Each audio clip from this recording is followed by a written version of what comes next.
Hello and welcome to my channel. This channel is all about reading audiobooks from Erin or similar books.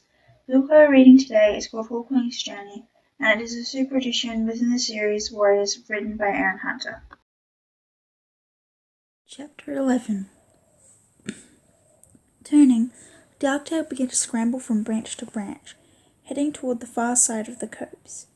Hawkwing followed him, thankful that his clan had trained him to hunt in trees, so he could be sure-pawed so far above the ground.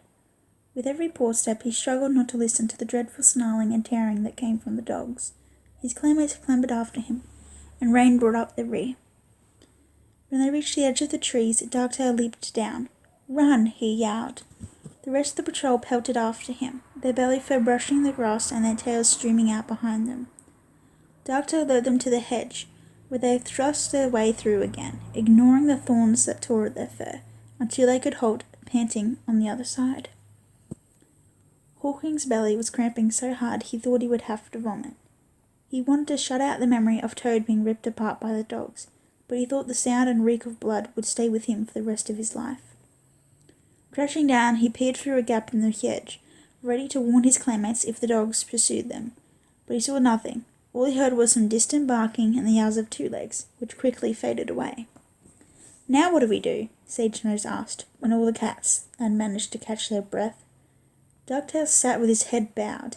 The light had gone out of his eyes, and he looked smaller, hunched in on himself. "I'm sorry," he mewed. "It looks like there aren't any cats here. At least, not any more." "I can't believe that," Hawkwing protested. "Toad said he saw them. We can't have travelled so far from camp, only to fail again. We must try to pick up their scent." Darktail made no reply. He wouldn't look at any cat, and his fur bristled as if he was still in shock.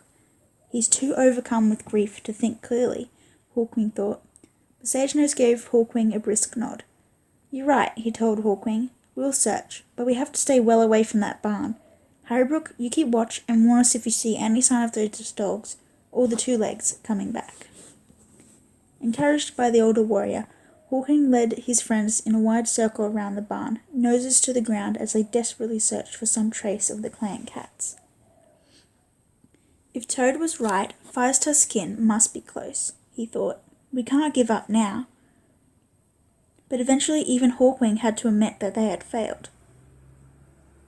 The sun was much lower in the sky, and they still hadn't picked up even the faintest trace of cat scent. Apart from themselves, there were no cats here, and no evidence the cats had ever been there. No scraps of fur, no scratched up ground where they might have buried the dirt, no feathers or other remains of prey. Finally, tail drooping dispiritedly, Hawkwing led the way back to where Darktail still crouched in the shelter of the hedge with Rain beside him. He looked up as the SkyClan cats approached. "No luck?" he asked. Hawkwing shook his head. "Nothing. I can't understand it." "Maybe the Two Legs and their dogs chased the missing clan cats away," Rain suggested. "They might even have killed them." "All of them?" Hawkwing couldn't believe that, even though he had just seen those dogs kill a cat. "Even if they did, surely we would have found traces, blood, or fur, or something." "And you led us into this mess," Firefern hissed, her ginger fur bristling as she padded up to Darktail and thrust her muzzle close to his. "Is this a game to you? Watching cats get hurt?" Darktail looked up at her, his eyes wide and tragic. His ears were flattened to his head and his whiskers quivered. Hawkwing couldn't remember ever seeing a cat so distressed, except maybe me, after Duskpaw died. "Okay, I messed up," Darktail confessed, flattening himself onto his belly. "I promised to lead you to the clan cats, and I failed. I failed horribly. Again. And I'll never, ever forgive myself for the death of Toad. He was my friend. There's nothing I can do to make up for my stupidity. I deserve to be fed to the dogs, not poor Toad." Firefern backed off, looking ashamed of her outbursts. "Sorry," she muttered. "You just lost your friend. I know you must be feeling bad." "I'll go and search the barn." Darktail staggered to his paws. "I don't care if the dogs are still there. I'll find out if the clan cats stay there, or die trying." "You'll do no such thing," Sage Nose growled, while Rain pressed Darktail down again with a paw on his shoulder. "It's not worth another life." Sympathy for Darktail flooded over Hawkwing, swamping his frustration and sense of failure. The rogue looked not just grief-stricken, but confused, as if he'd just woken up from a dark, terrifying dream. That was actually real. He clearly couldn't believe what had happened.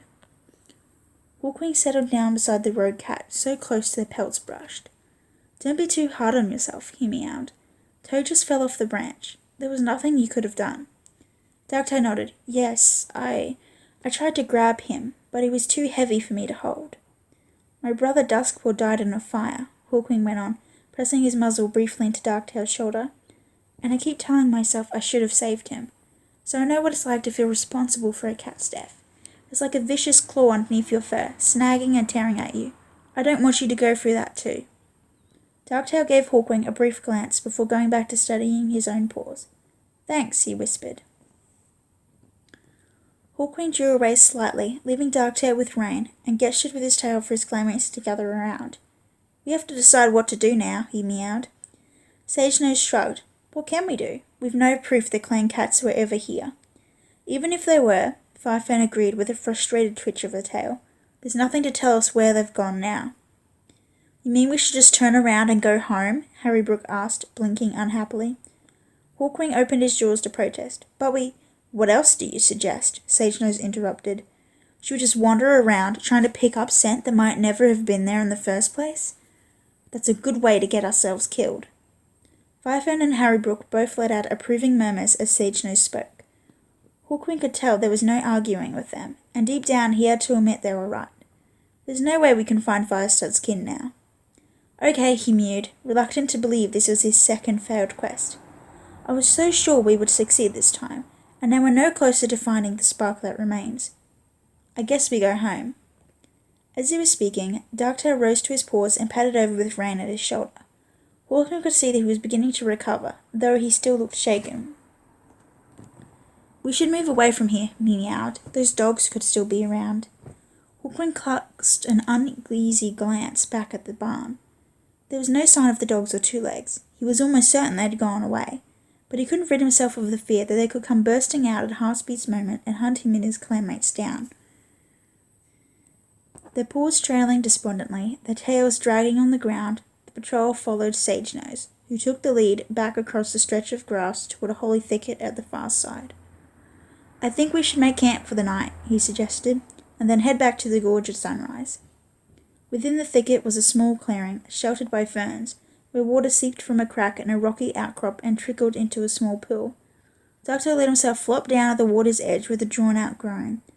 Hawkwing could see that though he had roused himself to follow the others away from danger, he was still devastated by the death of Toad. "Why don't you rest?" he urged, "and some of us will hunt." "I'll go," Sagenose offered immediately. "Harry Brook, will you come with me?" "Sure," the young grey Tom replied. "I'll come too," mewed Rain.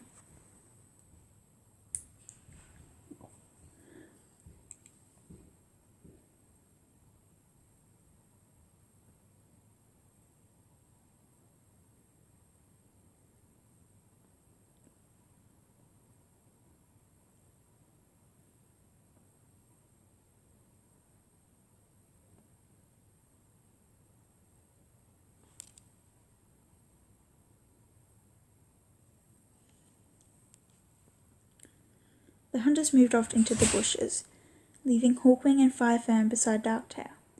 While Firefern coaxed the rogue to lap some of the water, Hawkwing drew into himself, unable to think any more of what he could say to Darktail. He was too busy imagining all too clearly what it would be like when they returned to the SkyClan camp. "Sharpclaw doesn't think I can do anything right, and now I'll have to explain to him that we failed again." By the time the hunting party returned, the sun was going down, filling the thicket with shadows. A chilly breeze had sprung up, rustling the fern fronds and piercing Hawkwing's fur with cold claws. Rain strode into the clearing, dangling 2 mice by their tails, while Sagenose followed with a thrush, and Firefern dragged a rabbit between her forelegs. "At least the hunting was good," Sagenose mewed, dropping his prey beside the pool. "Come and eat." Hawkwing forced himself to move forward and take his share of the prey, but he felt every mouthful was going to choke him. Darktail hardly touched a morsel, and none of the others had much appetite either, except for Rain, who devoured his mouse and swiped his tongue around his jaws with satisfaction. As full darkness gathered, Hawkwing curled up and closed his eyes, but it took a long time for sleep to come, and when it did, his dreams were full of Toad's desperate shrieks as the dogs tore him apart.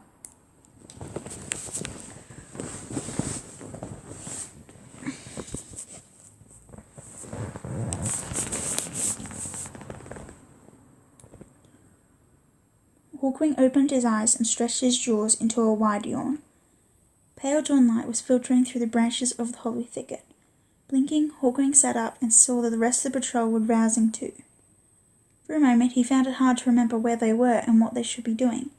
When his memory flowed back, he felt as if a huge rock had dropped into his belly.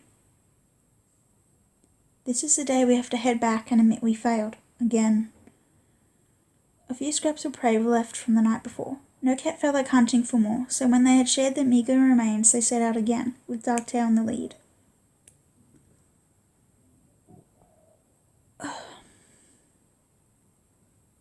The rogue Tom seemed to be looking inward, scarcely speaking. Hawkwing guessed he was still reliving Toad's terrible death. The sun was just coming up, shedding a golden light across their path. Every blade of grass glittered with dew, but Hawkwing's thoughts were still dark as he thought of their return to their waiting clan. How am I going to explain all this to Leafstar and my father?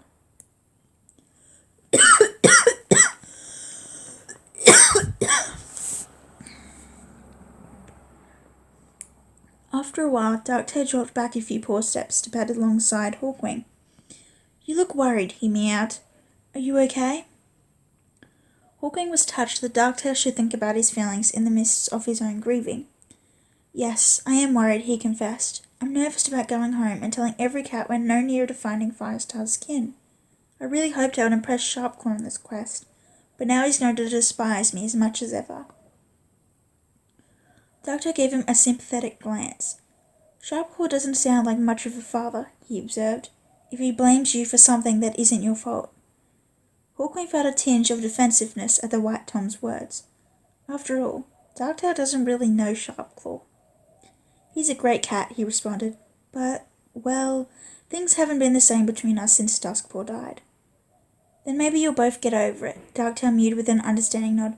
"But remember, it's all well and good being kin to a cat, but in the wild you have to take your kin where you can find it." His somber tone convinced Hawkwing that he was speaking from personal experience. He felt a sharp prick of curiosity, wondering if this had anything to do with Darktail's friends who'd starved to death in the harsh leaf bear. But Darktail said no more, and Hawkwing didn't feel like he could ask him about it.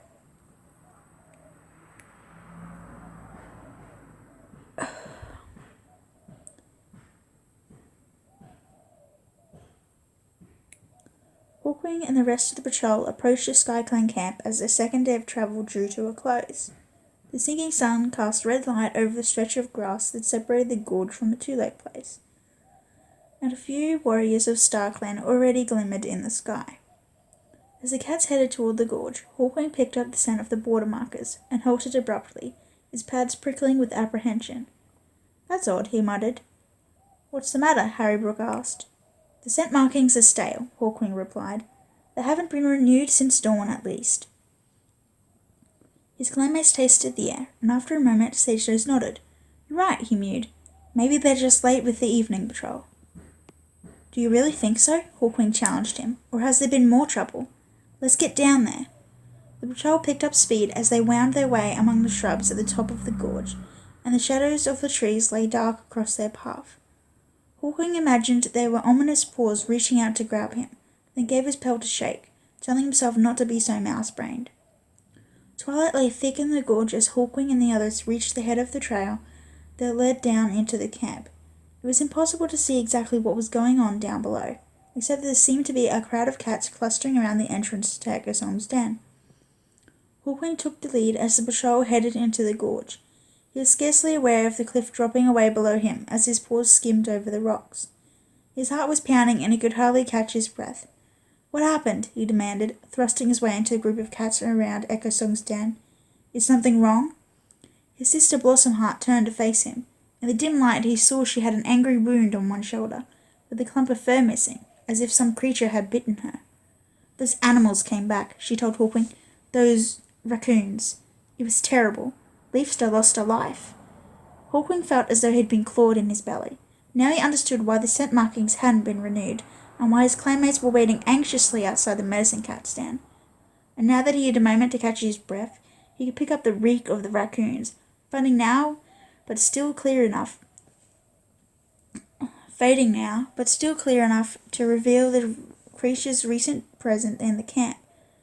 The scent of blood was mingled with it, and as Hawkwing looked around he saw that more of his claymates bore the mark of the raccoon's teeth and claws. Most of them were already patched with cobweb and poultices of marigold. Both medicine cats must have been working tirelessly. There were more of them this time, Rabbit Leap added from where he stood beside Blossom Heart. What are we going to do? Before any cat could reply, Sharpclaw appeared at the mouth of the den. His green eyes glinted in the twilight as his gaze swept across the cluster of cats. Leafstar will be fine, he announced. There's no need to worry about it, or to hang around here like a bunch of sick rabbits. Tiny Cloud? He angled his ears toward the white she-cat. You're okay, aren't you? Round up some of the other uninjured warriors and take them to renew the scent markers. Tiny Cloud gave a brisk nod. Right, Sharpclaw. She headed off, waving her tail to collect more of her clanmates around her. As the crowd thinned out, Sharpclaw spotted Hawkwing and the other questing cats, who had hurried up behind him. You're back, he exclaimed, his tail curling up in surprise.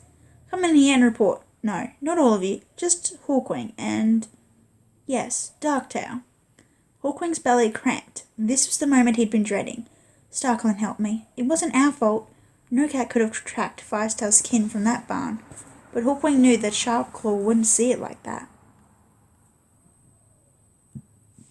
He padded into the medicine cat's den with Darktail hard on his paws. Inside he saw Leafstar lying in a nest of moss. She was stretched down on one side with her belly exposed, and Echo Song was patting Marigold Pulp onto a scar on her chest between her forelegs. Hawkwing felt sick as he realized that must be the wound that had taken one of his leaders' lives. On the other side of the den, Frecklewish was patching Mist Feather's shoulder with a thick wad of cobweb. The grey Tom flinched as their paws pressed the web down firmly to stop his wound from bleeding. Leafstar raised her head as Hawkwing and Darktail entered the den. She looked exhausted, but her voice was steady as she meowed. So you're back. Are all of you safe? Hawkwing nodded. We're all fine. And did you find Firestar's kin? Hawkwing felt as if the one word was going to choke him. It was so hard to get out. No. No? It was Sharpclaw who spoke, his voice edged with irritation. Why not? Glancing at Darktail, Hawkwing saw the rogue Tom was standing at his shoulder, his head bent dejectedly as he stared at his paws. Obviously there was no use expecting him to explain anything. We travelled for 2 days, Hawkwing began, speaking to Leafstar. It was easier to face his leader than the icy green stare of his father. Then we met a cat called Toad, a friend of Darktail's. He went on to describe how Toad had told them of a group of cats who'd stayed for a while in the abandoned two-leg barn, and how two-legs and dogs had sprung out on the patrol when they tried to investigate. His voice shook and cold shivers ran through him as he related the story of Toad's death. In his mind he could still hear the rogue cat's shrieks and the terrible snarling of the dogs. And when we tried to pick up a scent trail, he finished, we couldn't find anything. Not a single trace that clan cats had ever been there. Sharpclaw turned a hostile gaze on Darktail. You told us you knew how to find Firestar's kin. Darktail didn't look up. I was wrong, he mewed humbly. I'm sorry. Sorry doesn't help us, Miss Feather put in with a snort of contempt. We're no nearer to finding out what SkyClan's prophecy means. And yet more darkness seems to be gathering, with all these attacks, Sharpclaw added. We need to follow SkyClan's advice as soon as we can. As far as I can see, Miss Feather growled, still glaring at Darktail, we'd have been far better off if you and your rogue friend had never set paw in our camp. Darktail cringed away from him. I tried my best, he began. And your best wasn't good enough, Sharpclaw told him curtly. Hawkwing, did this Toad tell you anything about where the clan cats might have gone? No, Hawkwing replied, beginning to feel annoyed. If he had, don't you think we would have tried to follow them? I don't know what you would have done, Sharpclaw retorted. I only know you've gone out twice now, and we're still no nearer to fulfilling the prophecy. And we've lost Billy Storm, Miss Feather added. Hawkwing's belly churned, and he twitched the tip of his tail to and fro, doing his best to hold on to his temper. Like you would have done any better if you'd been there, he thought, but he had the sense not to say the words out loud. That's enough. Leafstar's voice was weary, and Hawkwing realized Miss Feather's mention of Billy Storm was more than she could cope with just then. We need to think more deeply about this before we decide what to do next.